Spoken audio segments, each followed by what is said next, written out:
こと言わないで。これ以上やるんだったらもう絶対に一緒にお風呂に入ってあげないからね。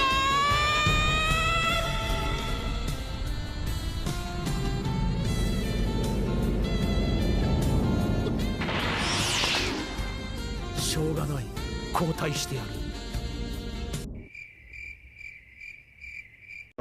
तो dragon ball दाइमा का episode 19 अब रिलीज हो चुका है एंड गेस व्हाट, यहाँ पे ड्रैगन बॉल दाइमा ने वापस से इंटरनेट ब्रेक कर दिया है। साथ ही में कुछ एनिमे अपडेट्स भी है और साथ ही में आज मैं आप लोगों को एक और एनिमे रिकमेंड करूंगा जिसको आप लोगों को जरूर देखना चाहिए। सो चलो ज्यादा टाइम वेस्ट ना करते हुए आज की इस वीडियो को स्टार्ट करते हैं। तो सबसे पहले अपडेट के ऊपर बढ़े जो आता है अपने काइजू नंबर 8 को लेकर। एंड काइजू नंबर 8 सीजन 2 का इंतजार तो आप लोग बहुत सारे लोग कर रहे होंगे और यहाँ पे इसी को लेकर अब इसका प्रमोशन वगैरह भी स्टार्ट कर दिया गया है, जहाँ पे हमें हिबेनो काफ्का का एक कैरेक्टर विजुअल देखने मिला है। और इसी के साथ इस एनिमे का जो सीजन 2 होगा वो हम लोग को समर सीजन यानी जुलाई के मंथ में देखने मिलेगा। और इसके अलावा यहाँ पे हम लोग बात करें अब एक ऐसे गेम के बारे में जो यहाँ पे एनिमे के साथ बैक टू बैक कोलैब करे जा रहा है। और यहाँ पे मैं बात कर रहा हूँ फोर्टनाइट के बारे में, जिसको यहाँ पे लिटरली अब रुकने की जरूरत है क्योंकि रिसेंटली में इन लोगों ने जुजुत्सु काइसेन के साथ भी कोलैब किया था। एंड अब ये लोग कोलैब करने जा रहे एक और एनिमे के साथ जिसका नाम है काउबॉय बीपॉप। और हाँ, अभी लोगों ने काउबॉय बीपॉप के साथ भी कोलैबोरेशन करने का फैसला किया है। अब देख के लगता है कि फोर्टनाइट को भी यहाँ पे मल्टीपल एनिमे कैरेक्टर के साथ कोलैबोरेशन करने में मजा आ रहा है। अब हालांकि मजा आ रहा है, लेकिन हम लोग बात करें एक नेक्स्ट अपडेट के बारे में जो यहाँ पे एक एनिमे रिलेटेड तो अपडेट नहीं है, बट ये सीरीज किसी भी एनिमे से बिल्कुल भी कम नहीं है। और यहाँ पे मैं बात कर रहा हूँ अवतार द लास्ट एयरबेंडर के बारे में, जो मेरे हिसाब से आप में से बहुत कम लोगों ने देखा होगा या फिर आप लोगों ने तो शायद इसका नाम पहली बार सुना होगा। बट मैं आपको बताना चाहूंगा कि इस सीरीज को one of the greatest series of all time कहा जाता है। एंड मेरे नजर में ये किसी मास्टरपीस से कम नहीं है। और अगर आप लोगों ने अवतार द लास्ट एयरबेंडर सीरीज को देख रखा है तो फाइनली निकलोडियन वालों ने इसकी एक न्यू सीक्वल सीरीज को भी कंफर्म कर दिया है जिसका नाम है अवतार 7 हेवेंस, जिसके अंदर एक लड़की जो एक यंग अर्थ बेंडर है उसको आगे जाके पता चलता है कि वो अगली अवतार है कोरा के बाद और अब अवतार बनेगी, तो यहाँ पे उसके ऊपर बहुत सारी रिस्पॉन्सिबिलिटी भी आएगी जिसकी स्टोरी हम लोगों को इस सीरीज के अंदर अब देखने मिलेगी। और सबसे अच्छी बात यह है कि इस सीरीज को वापस से जो इसके ओजी क्रिएटर्स है वही यहाँ पे रिटर्न करेंगे बनाने के लिए। और हालांकि इस सीरीज के अंदर हम लोगों को टोटल 2 सीजन देखने मिलेंगे जिनके अंदर होने वाले 26 एपिसोड्स। एंड इसका मतलब सीजन 1 के अंदर हमें 13 एपिसोड और सीजन 2 के अंदर भी 13 एपिसोड देखने मिलेंगे, जो यहाँ पे जितने भी अवतार द लास्ट एयरबेंडर सीरीज के फैन है उनके लिए न्यूज काफी ज्यादा ही अच्छी है। और इसके साथ ही में आप लोगों को जैसा ही पता होगा कि आज है सैटरडे का दिन और आज के दिन हम लोगों को सोलो लेवलिंग सीजन 2 का एपिसोड नंबर 8 देखने मिलेगा। बट उस एपिसोड को तो आने में अभी टाइम लगेगा, तो आप लोग फिलहाल के लिए ड्रैगन बॉल दाइमा के एपिसोड नंबर 19 को देख सकते हो जो यहाँ पे अब जाकर रिलीज हो गया। एंड अगर आप लोगों ने अभी तक इस एपिसोड को नहीं देखा है तो आप लोगों को मैं स्पॉइलर अलर्ट देना चाहूंगा। बट अगर आप लोगों ने इस एपिसोड को देख लिया है तो आप लोगों को अब तक पता चली गया होगा कि ड्रैगन बॉल दाइमा के अंदर जो अपना गोकू और वेजिटा है या फिर जितने भी कैरेक्टर ड्रैगन बॉल दाइमा के अंदर बच्चे बन गए थे अब वो फाइनली बड़े हो गए। एंड हाँ, जो ग्लोरियो की विश थी वो यहाँ पे इन सभी लोगों को वापस से एडल्ट बनाने की थी। एंड अपने वेजिटा और गोकू एडल्ट बनने के बाद तो यहाँ पे अपने स्ट्रॉन्ग फॉर्म में आ गए, जहाँ पे अपना एडल्ट वेजिटा हमें सुपर सेन 3 में देखने मिल गया। जो यहाँ पे वेजिटा के जितने फैंस होंगे उनका यहाँ पे सपना पूरा हो गया होगा। और यहाँ पे गोकू फैंस के बारे में बात करें जिनको यहाँ पे एडल्ट गोकू का सुपर सेन 4 फॉर्म देखने मिल गया। और हम में से बहुत सारे लोग चाहते थे कि हमें एडल्ट गोकू के फॉर्म में भी ये वाला फॉर्म देखने मिले और वो ड्रीम यहाँ पे फाइनली अब पूरा हो गया। और इन सब चीजों को देखने के बाद मेरे दिल से सिर्फ एक ही शब्द निकला जो था थैंक यू टोरियामा शिंसे, जिन्होंने यहाँ पे फैंस की इच्छा को आखिरी टाइम पूरा किया। और इसीलिए ड्रैगन बॉल दाइमा हर ड्रैगन बॉल फैंस के लिए मेमोरेबल तो बन गया, बट इस एपिसोड के अंदर जो टोई एनिमेशन ने एनिमेशन का काम किया है वो बहुत ज्यादा सही था। अब एपिसोड 20 के अंदर जो गोमा है उसके साथ यहाँ पे गोकू का फाइनल शोडाउन देखने मिलेगा। अब वैसे ड्रैगन बॉल दाइमा के अंदर इतनी सारी चीजें हम लोग को देखने मिल गई, यहाँ पे गोकू को भी एक नया फॉर्म मिल गया, वेजिटा को भी एक नया फॉर्म मिल गया। बट सवाल ये आता है कि ड्रैगन बॉल सुपर के अंदर हम लोगों को ये वाले फॉर्म देखने मिले क्यों नहीं? क्योंकि जब गोकू ड्रैगन बॉल सुपर के अंदर बीरस के साथ फाइट कर रहा होता है तब गोकू उस फाइट में साफ साफ कहता है बीरस को कि ये जो सुपर सेन 3 फॉर्म है वो इसका फाइनल फॉर्म है। और वेजिटा को भी हम लोग को सुपर सेन 3 फॉर्म यूज करते हुए नहीं दिखाया गया जब वो बीरस के साथ फाइट कर रहा था। तब काफी सारे लोग सवाल ये उठा रहे कि ड्रैगन बॉल दाइमा कैनन है भी या नहीं, क्योंकि अगर कैनन होता तो यहाँ पे गोकू और वेजिटा के पास ये दोनों फॉर्म रहते, बट ड्रैगन बॉल सुपर के अंदर इन लोगों ने इस फॉर्म का यूज कभी नहीं किया। तो यहाँ पे अब सबसे बड़ी मिस्ट्री ये आती है कि क्या ये सीरीज को हम लोगों को कैनन मानना चाहिए या नहीं। तो देखो इसका आंसर हम लोग को मिलेगा या नहीं वो तो मैं नहीं जानता हूँ, हो सकता है कि कोई बड़ा प्लॉट होल बन जाए या फिर ड्रैगन बॉल दाइमा का जो लास्ट एपिसोड बचा हुआ है उसके अंदर हो सकता है कि कुछ ऐसी चीजें हम लोग को बताई जाए जिससे यहाँ पे स्टोरी जो है वो आराम से कनेक्ट हो पाए। लेकिन आप लोग क्या ओपिनियन इस चीज को लेकर वो आप लोग शेयर करो। और अब अगले एपिसोड के लिए तो हम लोग को नेक्स्ट फ्राइडे तक का इंतजार करना होगा, बट फ्राइडे छोड़ो, यहाँ पे ड्रैगन बॉल दाइमा के एपिसोड 19 ने वापस से बहुत सारे सर्वर्स को क्रैश कर दिया। यहाँ पे कुछ लोगों ने विटनेस किया है कि ड्रैगन बॉल दाइमा का जब एपिसोड 19 रिलीज हुआ था तब यहाँ पे Crunchyroll, hi anime, 9 anime, यहाँ पे बहुत सारे पॉपुलर एनिमे की जो वेबसाइट थी वो सब यहाँ पे ढंग से काम नहीं कर रही थी और कुछ वेबसाइट तो क्रैश ही हो गई थी, जिससे पता चलता है कि ड्रैगन बॉल दाइमा के इस एपिसोड ने भी यहाँ पे इंटरनेट क्रैश करने की पूरी कोशिश की। एंड अब मैं तो यही सोच रहा हूँ कि ड्रैगन बॉल दाइमा का जो एपिसोड 20 आएगा उसमें यहाँ पे कितने सर्वर्स को क्रैश किया जाएगा। अब मानना पड़ेगा जब ड्रैगन बॉल दाइमा स्टार्ट हुआ था तब इसकी हाइप बहुत ज्यादा कम थी, कोई भी इसके बारे में बात नहीं कर रहा था, बट एट द एंड यहाँ पे ड्रैगन बॉल दाइमा सभी लोगों के लिए वर्थ वॉचिंग निकला। जहाँ पे ड्रैगन बॉल दाइमा के लास्ट एपिसोड के लिए मैं खुद भी काफी ज्यादा एक्साइटेड हूँ। अब हालांकि आप लोग इस एपिसोड को कितनी रेटिंग देना चाहोगे वो आप लोग मुझे बता सकते हो, क्योंकि अगर आप लोग को मेरा ओपिनियन जानना है तो यहाँ पे इस एपिसोड को मैं 8.8 आउट ऑफ 10 की रेटिंग दूंगा। और इसके साथ ही में ड्रैगन बॉल दाइमा तो अपने पीक लेवल पे पहुंच गया, बट अगर आप लोगों को ड्रैगन बॉल दाइमा नहीं देखना है तो आप लोग चाहो तो इस एनिमे को ट्राई कर सकते हो जो इस विंटर सीजन में ब्रॉडकास्ट होना स्टार्ट हुआ था। एंड इस एनिमे को देखने के बाद आप लोगों को कुछ हो या ना हो बट मजा जरूर आएगा। एंड इस एनिमे का नाम है Medaka Kuroiwa is improved to my charm, जो इसका नाम बोलना थोड़ा सा तो मुश्किल है, बट यहाँ पे नाम को साइड में रखो। यहाँ पे अगर आप लोगों ने इस एनिमे को अभी तक देखना स्टार्ट नहीं किया है तो देखना स्टार्ट कर दो, क्योंकि इसके 7 एपिसोड रिलीज हो चुके हैं। एंड इसके 7वें एपिसोड को देखने के बाद ये रहा मेरा ओपिनियन। इस एनिमे के अंदर स्टोरी फॉलो की जाती है अपने मोना कवाई के ऊपर, और जैसा इसका नाम है वैसे ही आप लोग समझ जाओ कि ये लड़की जो है वो बहुत ज्यादा क्यूट है और सभी लोग इसको पापा की परी की जगह क्वीन भी बना के रखे हुए हैं। एंड इसकी खूबसूरती से यहाँ पे हर एक लड़का, लड़की, अंकल, आंटी सब यहाँ पे अट्रैक्ट होते हैं। एंड सभी लोगों का मतलब ये नहीं है कि इसकी खूबसूरती से सभी लोग इसके दीवाने बन जाएंगे। यहाँ पे एक इंसान है जो यहाँ पे इसकी खूबसूरती से रजिस्ट करता है, एंड ये है इस सीरीज का मेन कैरेक्टर जिसका नाम है Medaka Kuroiwa. And this main character literally don't give a shit about Mona Kawai. And जब भी वो मोना को देखता है तो वो यही बोलता है फक ऑफ। जो कसम से कह रहा हूँ इस मेन कैरेक्टर को देखकर यहाँ पे ऐसा लगता है कि मेन कैरेक्टर बहुत ज्यादा चैड और सिग्मा है।